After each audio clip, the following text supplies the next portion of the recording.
you know, the original saga was about the father, the children, and the grandchildren. And I mean, that's not a secret to anybody. It's even in the novels.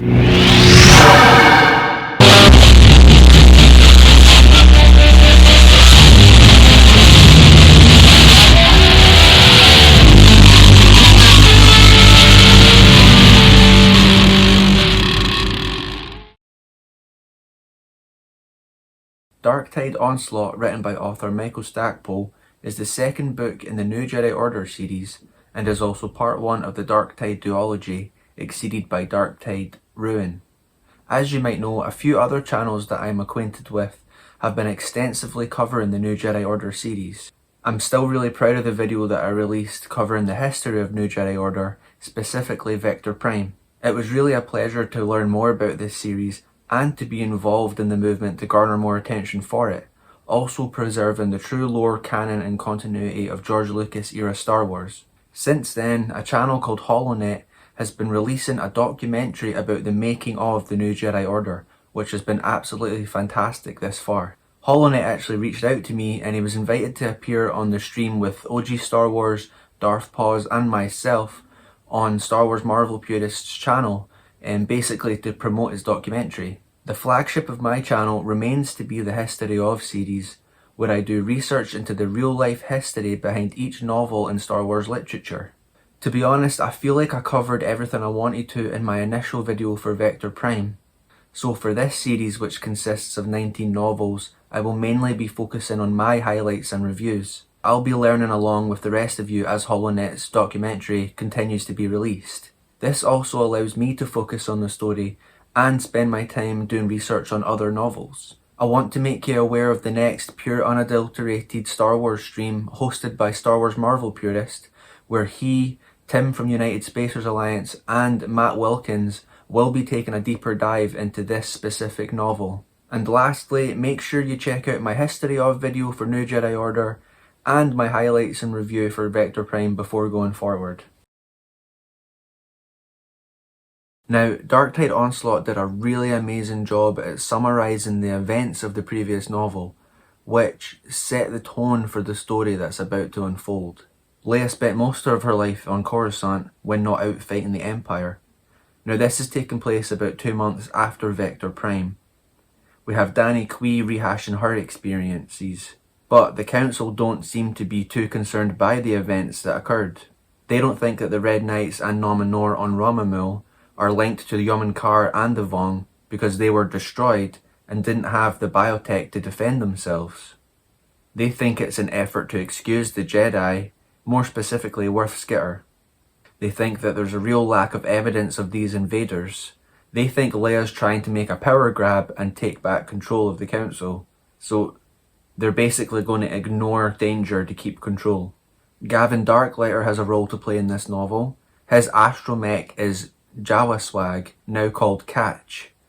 He is then informed of the alien creatures and their coral skippers. He actually does really well in a simulation made from Leia's data.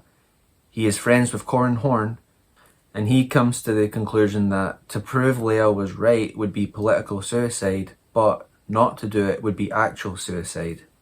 The early days of the Jedi Academy were difficult for Luke, as he was still finding his way as a Jedi and a teacher. His brief turn to the dark side when the Emperor returned had blinded him to some of the things his students needed. That's obviously a callback to Dark Empire. A lot of the young Jedi students from the Academy really look up to Kip Duran and his philosophy. The Jedi are defenders of peace, but Kip Duran promoted preemptive strikes. He was too close to the edge. Han Solo is in a pretty bad state. He's scruffy and unkempt. He's tortured by the memory of Chewie's death. He said, "He raised his arms toward me so I could save him, like he had saved Anakin." Han actually thinks that Chewie died hating him. He then asks C-3PO for a list of tap calves with high incident reports and leaves. So that's the last we hear from Han for this whole novel. He's away getting drunk somewhere, I suppose. Luke tells Anakin that he is assigned to accompany Mara to Dantooine. Anakin said it's because they don't trust him after he killed Chewbacca. Luke said he's trusting Anakin with his wife, who he holds most dear. Dantooine is full of life, a good place for Mara to heal. Jason said that he doesn't think being a Jedi Knight is his calling in life. Luke was going to tell Jason that what he wanted didn't matter right now because he needed his help. But then he heard his Uncle Owen's voice saying the exact same thing before he died. Luke said if Jason chooses the path of introspection, he will not stand in his way, but because of his experience with the Vong, he must go back with him to Belkadan. Jedi Master Corran Horn is then paired with Ganner Rysode on his mission. Corran actually struggles to move objects with the Force. His son is named Valen and he has the same issue. Ganner believes he is a stronger Jedi than Corran. He believes in Kip Duran's philosophy. We get some good moments between Luke and Mara. Luke actually hopes to find something on Belkadan that can cure her. And it's really obvious just how much they love each other. Gavin Darklighter was now rogue leader since Wedge Antilles had retired. He encounters Uglies, which are pirate ships comprising of TIE wings, that's TIE fighter cockpits with Y-wing engines. There's X-Scepters, which are X-wing bodies with TIE interceptor wings. Jaina claims to not be a diplomat, she's a pilot and a Jedi. She thinks that Leia would be more effective if she had finished her Jedi training.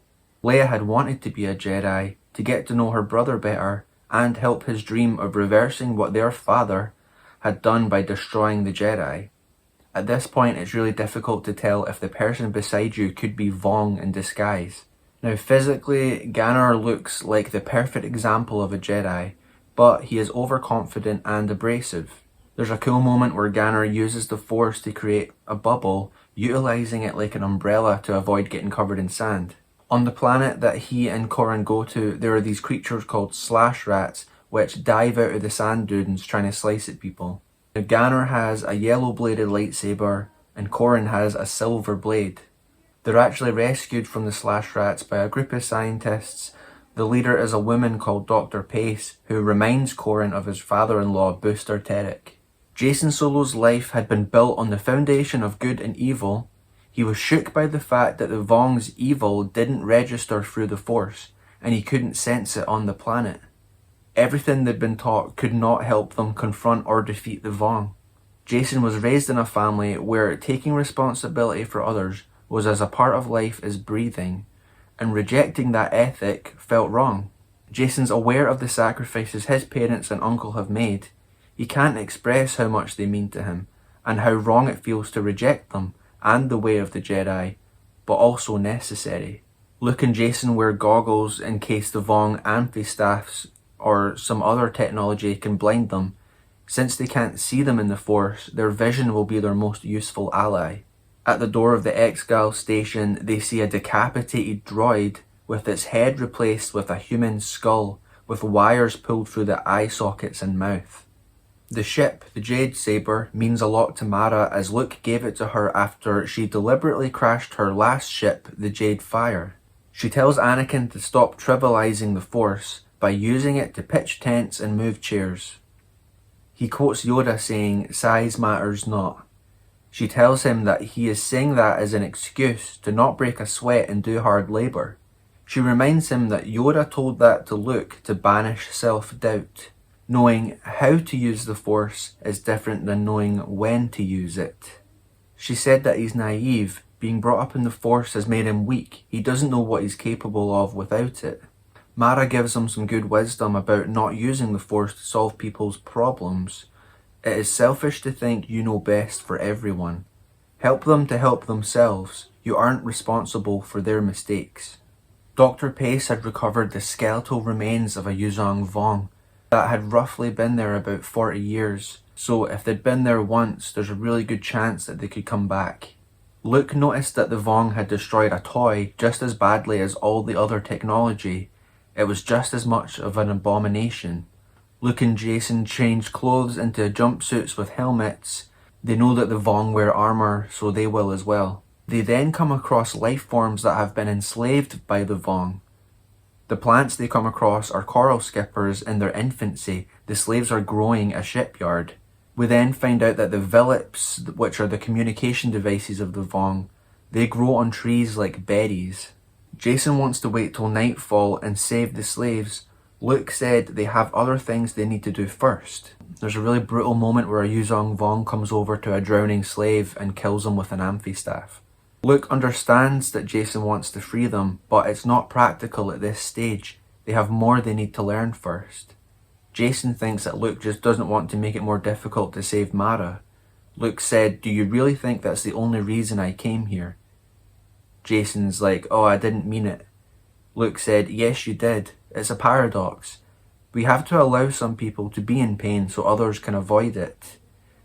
It's an easy choice to make when you're the one who is hurting, but not when others have to suffer." Jacen said, "It's not the way of the Jedi." Luke said, "I thought you didn't want to be a Jedi. You're still only 16. You haven't the experience to make difficult decisions."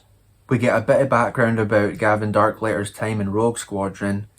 His squad come into contact with coral skippers, and they confirm a lot of the data about them which they received through simulation training. Lando Calrissian has been defending Debrillion from the Vong. Every now and then they send a few fighters in which are defeated. He thinks the Vong are using him to get rid of their weakest among their forces, and also to learn a bit more about their enemies. Jaina is tired of living in her mother's shadow. Dany convinces her that her mother has admirable qualities to want to imitate. Jacen actually believes that he has a Force vision for the first time. He's freeing the slaves and confronting the Vong. It doesn't go as planned. The Vong strike him in the back with an amphistaff, but his armor's trauma pads absorb the damage. And that chapter ends with Jacen being drowned face first by the Vong warrior. Anakin spent the last week trying not to use the Force, and he had actually enjoyed doing things for himself. The Force is an ally, not a crutch. There's a nice moment where Anakin and Mara have to exchange gifts with the Dantari. Anakin tells Mara he is impressed that she keeps fighting although she isn't well, that he wishes his father was more like her. Mara said, "There are times when things overwhelm us and we can't fight. I know what I'm fighting, but others might not." It took me quite a while to notice this, but Gavin Darklighter is actually the cousin of Biggs Darklighter. He presents the list of pilots he needs for Rogue Squadron. Leia noticed that Jaina wasn't on the list. She convinced him to allow Jaina to fly in the team, and Jaina's call sign is now Rogue 11, but her nickname is Styx, basically because her X-Wing has a control stick and she carries a lightsaber. Jaina's astromech is called Sparky. As much as Jaina's family were considered heroes, Rogue Squadron was seen as a symbol, a collection of heroes that most people could identify with. Jaina actually notices a weakness in the Vong's ship. The tips where they fire from open briefly to fire, giving an opportunity to penetrate them. It's revealed that the Vong can utilize Dovin basils to create force fields that prevent ships from entering specific hyperspace lanes. Jacen wakes up hanging from a ceiling fastened to a device. While being helplessly attacked by a Vong, Jacen's lightsaber disappears into the distance. Basically, there's this epic moment where Luke Skywalker comes to save him, and he's dueling two green blades, and he manages to cut an amphistaff in half by crossing the blades. Mara was beginning to tire more easily, drawing on the Force more and more to sustain her. When looking for firewood, Anakin comes across the Dantari he had traded with. They've been captured and they're being beaten by the Vong. They wanted to know where the leader, who he called Tuber, had acquired the button that Mara had given him. Anakin knew his job as a Jedi Knight was to protect those who couldn't protect themselves, and he opened himself up to the Force. It flowed through him like he had never felt before. It's described as being water to a dying thirst, sunlight after days of rain. He uses the Force to throw boulders at the Vong. He easily defeated two trained warriors when others had struggled. The Dantari show Anakin a root where, when applied or swallowed, instantly ease the pain. The Dantari expect him to use this on Mara. Anakin actually notices that where his lightsaber struck the Vong, it was like gills, basically weak spots in the armour. Bit of a throwback here, Leia thinks to herself that if Tarkin had taken her bait, they wouldn't have had Dantooine as a haven to run to now.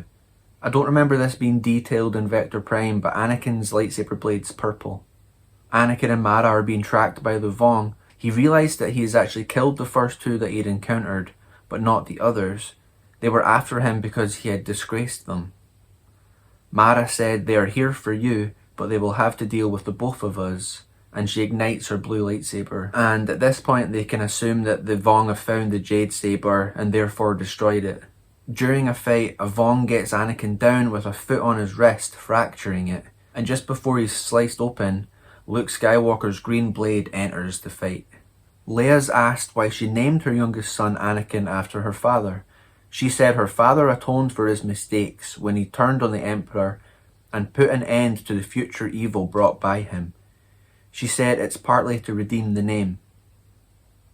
She has no memory of her father, only the horrific parts. She believes the good parts of her father are in her and Luke, but the bad might also be there. Mara tells Luke that while she's fighting, the disease feels like it's retreating. He hates this idea, but he hates the disease more. Luke said he couldn't stop her if he wanted to. She said she was so happy she had met him and hadn't killed him. It's believed that when a Dovin Basil contains the energy of a proton torpedo, it actually starts to get exhausted. So Jaina suggests having them detonate prematurely. When Luke Skywalker walks through the camp, you can feel pride and hope swell. Young kids play with sticks, making a buzzing sound as they duel. Danny Quee tells Jason that she has feelings for him, but they are all mixed up with everything else going on. The future is always in motion. In the camp, Leia and Mara see movement in a tent, but sense no life in it. There's 3 Vong inside. They had snuck into the camp, killed some refugees, and used Ooglyph maskers to appear human. Corin and Ganner come across the 2 students that went missing earlier. They are alive but have been beaten and tortured. The racks they're tied to tighten to cause them pain. Corin realises that too much pain causes it to slacken. So he holds his arm under Ganner's lightsaber blade to induce pain into himself. Then, using the Force, he pushes the feeling into the students. Leia's no-grey bodyguard Bofur prevents her from being killed by a Vong. Leia finds him dead as the Vong's claws had sliced deep into his neck. During battle, Vong slave warriors come running towards Luke, and he can feel them in the Force as he cuts them down. Leia's actually a bit injured, so she asks Danny Quee to look into the Force to see if there are any other Vong hiding among them. Jason and Anakin join Luke. In a line, they prevent the soldiers from advancing forward. When 2 Yuzong Vong appear, Corin tells Ganner to rescue the 2 students while he faces them to buy time. He told them, "I hope you 2 think it's a good day to die." Corin twists the hilt of his lightsaber, which makes the internals of it swap a diamond for an emerald, which narrowed the energy beam and switches from silver to purple, while doubling in length, and then it stabs the Vong under the eye. And with the other Vong, he severs one of its legs, but the amphistaff bites him in the back, and then the venom makes his body start to go numb.